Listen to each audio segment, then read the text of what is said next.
人这一生，第一要改掉生气的脾气，因为他一起来就火烧功德林，前功尽弃。很多人不理解这句话的分量，总觉得不过是一次情绪失控。让我告诉你，这根本不是情绪问题，这是一场真实的能量浩劫。你的功德福报就像一个辛辛苦苦存钱的银行账户，而嗔恨心一起，就等于你亲手把一张可以无限透支的信用卡交给了魔鬼，瞬间就能让你倾家荡产，福报归零。只要嗔恨不改，就决定不能往生净土。有人会问，明明是别人犯错，是他对不起我凭什么不能生气？问出这句话，说明你还没看懂生命的棋局，你只看到了眼前的这一步棋，却不知道这步棋的背后牵连着过去百千世的棋谱。面对不顺心的一切境界，首先要深信因果。别人今天能给你一刀，能让你痛苦，说明你前生就曾这样捅过人家一刀，欠下过这样一笔债，现在只是账单送到你手上了，你得认账，得认命。如果不相信因果，就等于以前找人借了一大笔高利贷，现在债主找上门了，你却两手一摊说我不记得了，我没看见借条，所以这笔账不存在。你觉得债主会就此罢休吗？他只会用更激烈的方式让你记起来。有的人不信因果，他说我没看见就等于没有，就好比你没看见地球另一端的美国，就说美国不存在，那对吗？那是你自己的无知和傲慢。记住，迎面而来的一切都是你命运剧本里早就写好的情节，躲是躲不掉的，只有随缘了业，硬着头皮把这场戏演完，把这笔账还清，才能翻开新的一页。有这样一个公案，当年维提西夫人生下的儿子，长大后有了能力，就开始不听父母的话，把他父亲关起来，篡权以后当国王，想把他父亲关在监狱里活活饿死。维提西偷偷给国王送饭，被儿子发现，儿子就想杀掉他妈妈维提西夫人。维提西夫人在地上打滚哭喊，但是伤心痛哭解决不了问题。这个时刻，再多的眼泪也浇不灭业力的火焰，还是佛陀给他指出一条求生净土的出路，让他求佛菩萨加持，并一针见血地告诉他，这个让你痛不欲生的儿子，正是你曾经杀害的人转世投胎来的，他就是来报仇的。这个痛苦的果子是你亲手种下的，如今成熟了，只有你自己能承担。但是心缘念佛可以减轻痛苦，如同给你的伤口敷上清凉的药，虽然不能让伤口立刻消失，但能让你在剧痛中获得一丝喘息和疗愈。这不仅仅是一个遥远的佛教故事，这是无数家庭正在上演的现实版因果剧。如果你还在怨天尤人，就是在给这出苦情戏不断增加新的剧本，就是主动再造新业。你与一个什么样的人过一辈子，是你前生业因感召的。对你好的，是你前生也对他好过，那是来报恩的，你要惜福；对你不好的，一定是你前生也对他不好过，那是来讨债的，你要认账。这没啥可分别的，无非就是报恩、报怨、还债、讨债这4种缘，你的儿女也包括在内。更可笑的是，有的人大半辈子都过去了，还在日复一日的后悔，我怎么找了这么个老伴儿，怎么这么倒霉，天底下所有的苦都让我摊上了。这样的念头纯粹是在制造业里毒药，每一次抱怨就是往自己的血液里注射一针毒素，这就是违背因果的胡思乱想。命中挣的钱少，命运不顺利，怨谁？只能怨自己过去的布施不够，福报不足。如果怨别人一次，等于给自己喝了碗毒药，最终5脏6腑受苦的是你自己。不如老实随缘，深信因果，发菩提心，一心念佛，给你遇到的所有众生，所有冤亲债主回向，慢慢的一定能够改变现实，改变命运。所谓怕什么来什么，这背后也是因果的铁律在运作。有的人怕下地狱，你仔细想想，你的心念和行为若不是朝着地狱的方向，地狱的门怎么会为你打开？只要从此不再怨恨别人，不再嫉妒别人，不再多愁善感，不再害人，不再自私自利，你的脚下就是净土，怎么会下地狱呢？害怕本身就是一种强大的创造力，你的恐惧就像一块巨大的磁铁，会精准地吸引来你最害怕的那个东西。害怕就有鬼，疑心魔所摄，越是贪生怕死的人，死神就越喜欢跟着他，因为他恐惧的能量频率和死亡的频率是同频共振的。你仔细想一想，这个世界上哪有真正的死亡？心经上明明说着无老死，不死是宇宙的实相，哪有真死啊？所谓的死亡，只是我们脱下这件穿了几十年的肉身衣服，去换另一件衣服而已。换什么衣服，完全取决于你这一生的所作所为。贪心吝啬的厉害的，就像一个守财奴，死死拽着一切不放，下一站就换上轨道的衣服，继续体验永远吃不饱，永远不满足的饥渴。好生气的，内心总有一团火在烧。死了就直接换上地狱的衣服，去到那个与你内心火焰相应的火海世界受罪去了。满脑子邪见，天天不知为啥活着，像行尸走肉一样，吃完睡，睡完吃的，就换成畜生道的衣服，过上了那种愚痴、被动、任人宰割的畜生生活。能够孝敬父母，持5戒，修10善业，做到中品的，福报还没用完，就又换成人的衣服，回到这个人间考场，继续做人。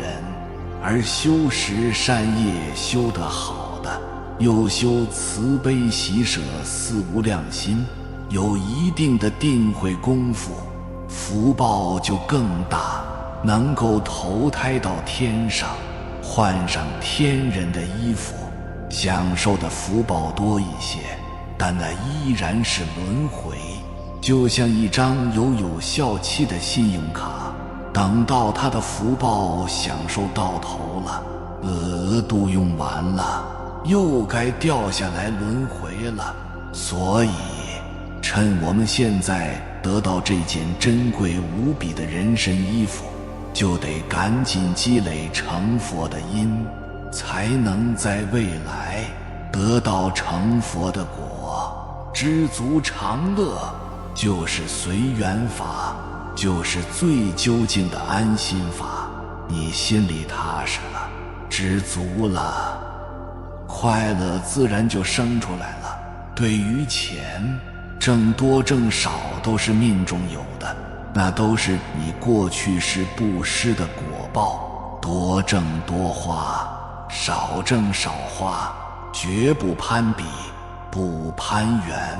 人家挣钱多，我不眼热，那是人家的福报开花结果了。挣钱少的，我也不瞧不起人家。每个人的因缘不同，这样你的心就像一碗端平的水，无论外界如何风吹草动，你自岿然不动，这才是大自在。谁的福报大，我都不羡慕。你一旦开始羡慕别人的福报，就像一个穷人眼巴巴地看着富翁数钱，这个羡慕嫉妒的心念，恰恰是把自己牢牢钉死在轮回里的钉子，种的是轮回因。我们学佛的人是要了脱生死的，是求究竟解脱的，不是来人间比谁的福报更大的。就是有大的福报，也要像对待滚烫的山芋一样，赶紧分享给众生，绝不自己一个人享用，否则福报也能把你烧死。还有的人以为好日子是算计出来的，这更是大错特错。有这么一句话叫省着省着，窟窿等着。一个人的福报就像一个水池，池子的大小是固定的，你在这里算计省下来的业力，就会在另一个你看不见的地方给你挖一个更大的窟窿，让你漏掉更多。算计只是在果上做文章，如同在树叶上描画，变化太微小，甚至会起反作用。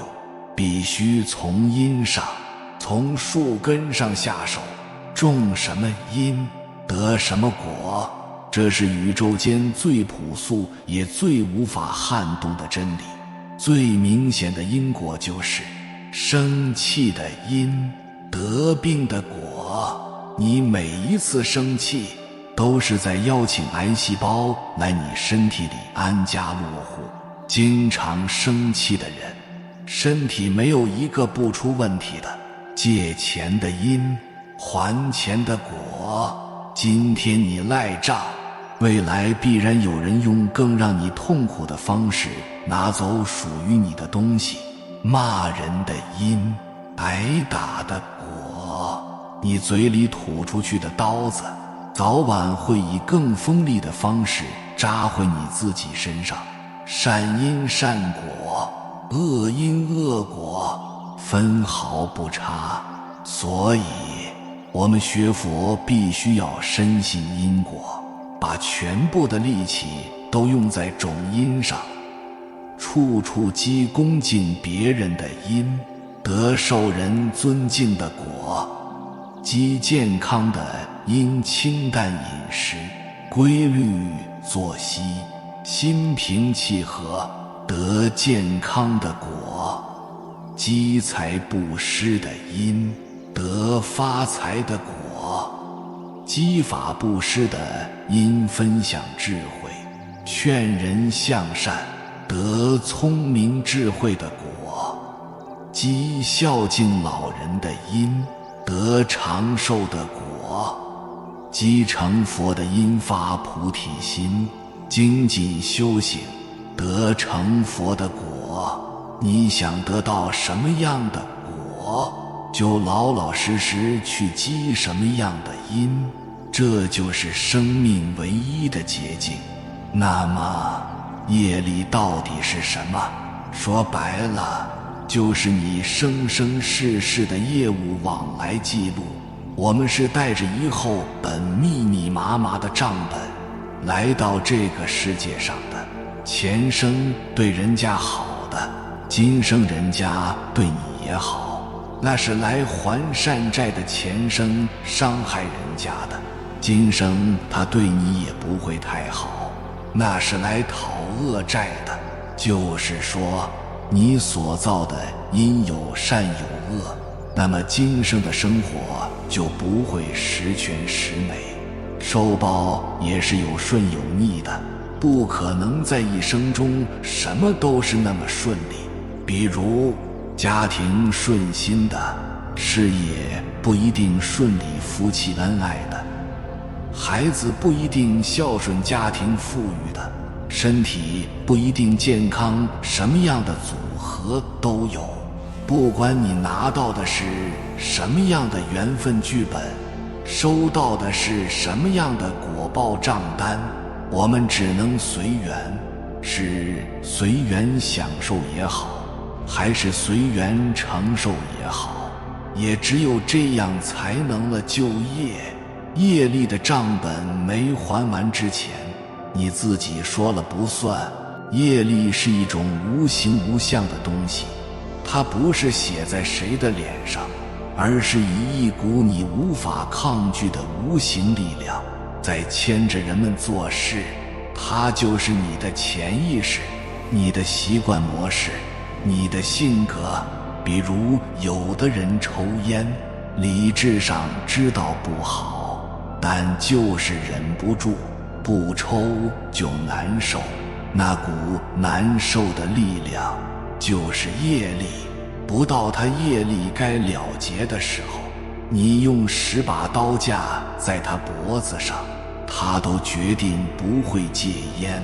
你到该戒烟的时候，业力转变了，你让他抽，他闻到烟味都恶心。什么事儿都是有时节因缘的，好像春种秋收一样，春天就该播种，夏天就该拔草，秋天就该收割。你不能乱了时序，儿孙自有儿孙福，别去瞎操心。许多年龄大的人学佛后道理都懂，还是放不下儿女的事，甚至放不下孙子。对孙子这也惦记，那也惦记。印光大师说过，到临终时要把儿孙都当成不认识的人一样，心里只有一句阿弥陀佛。你不在平常就训练这种放下的肌肉，到时候根本放不下。这不是不慈悲，这才是真正的大慈悲、大智慧。儿孙自有儿孙福，他们有他们自己的命运剧本和业力账本，你能替他们活吗？你能替他们还债吗？他们只有自己觉悟了，才能改变自己的现实。如果到临终最后那一年还在牵挂他们，那你牵挂谁，来生就跟谁在一起，继续纠缠，继续了业。学佛的过程不能着急，一着急就是分别心、妄想心在作祟，根本原因就是还不曾真正深信因果。有的人做事着急，争着快点做完，好去拜佛诵经，看似精进，实则内心焦躁，功德早已漏光。还有的人今天念佛，明天就想好病，这个月念佛，下个月就想得到好处，这些想法都是违背因果的妄想。冰冻3尺非一日之寒，多少劫以来，我们造了那么多的业障，身体不好，命运不顺，就像一栋地基已经腐烂的房子，你想一下子就把它修复成崭新的宫殿，可能吗？任何事情的成功都必须遵循一个规律，那就是公道自然成。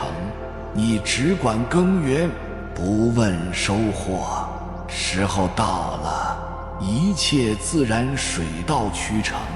看到这里，请你停下来，做一次深长的呼吸。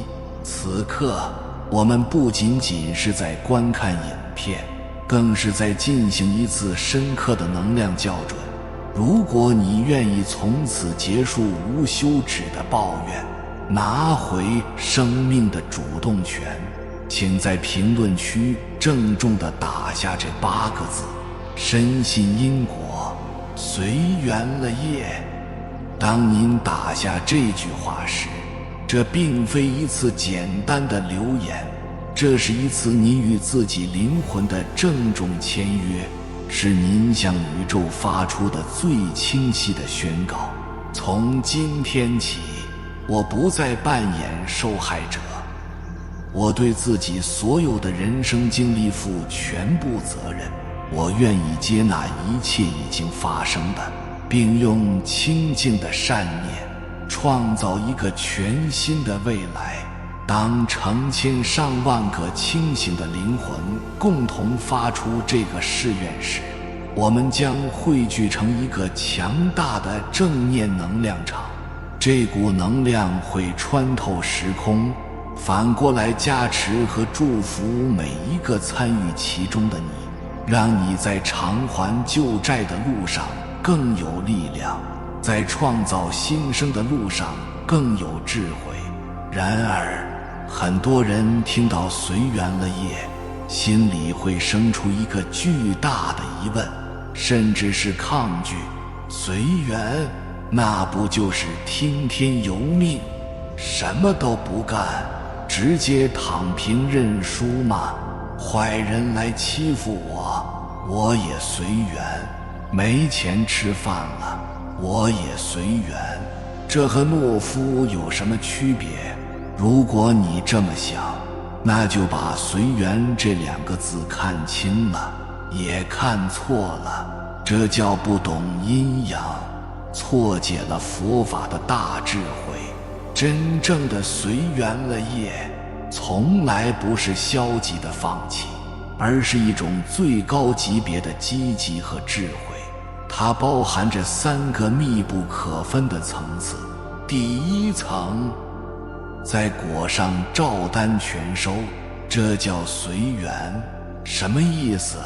就是对于已经发生在你生命中的一切，无论是顺境还是逆境，无论是善缘还是恶缘，你的第一个反应不是抗拒，不是抱怨，不是问为什么是我，而是平静地接受。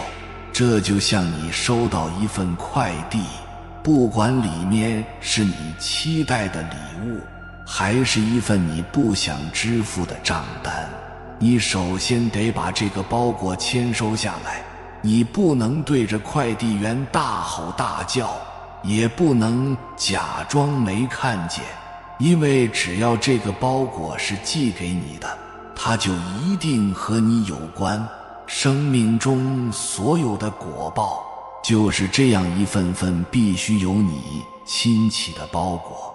好的是福报，你感恩领受；坏的是业障，你坦然接纳。这份照单全收的勇气，就是了就业的开始。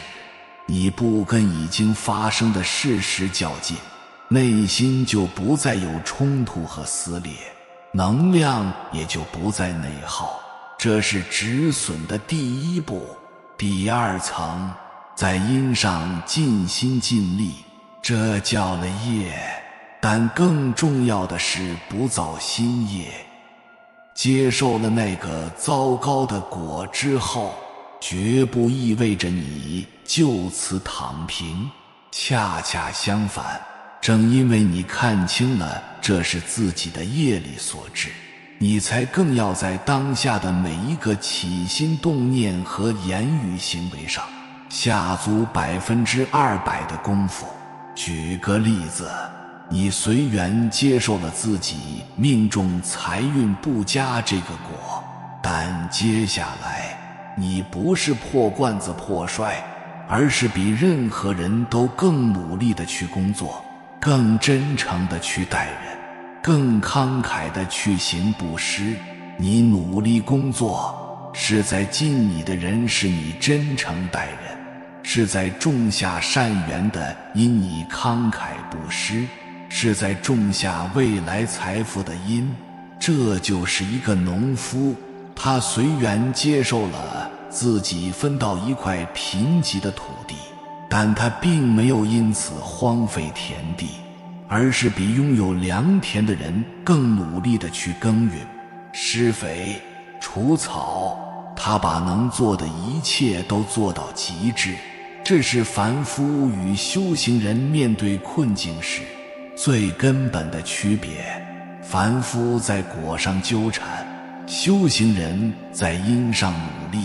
第3层，在心上不问前程，这是随缘疗业的精髓所在，也是最难的一步。就是你在因上已经尽了全部努力之后，对于最终会得到一个什么样的结果，心中没有丝毫的执着和期待。你努力工作，但不去想一定会赚多少钱；你真诚待人，但不去想对方必须回报你；你不施钱财，但不去想佛菩萨明天就得赐福。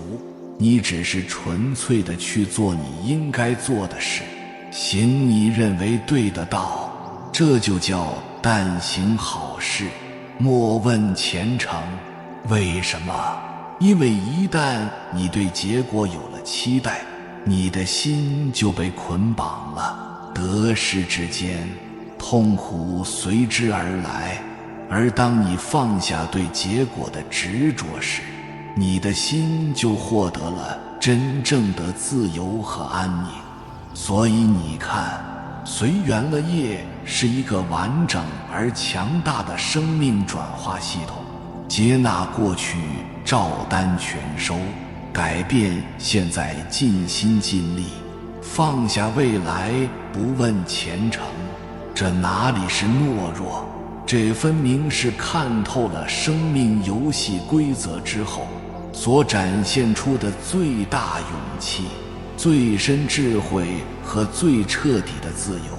当你真正活出这3个层次时，你会发现，旧的业力在你的坦然接纳中被一一化解，新的善缘在你的尽心努力中被不断创造，而你的心在放下期待的瞬间回归了本自具足的平静与喜悦。这才是真正的解脱之道。有缘人，感谢你看到最后。如果今天的影片对你有所帮助，请按个赞给我响应。还没有订阅频道的，请点击右侧的订阅按钮，与我们建立更深的连接。随缘加入会员，与同频之人共修福报，随喜转发，传播善知识，功德无量。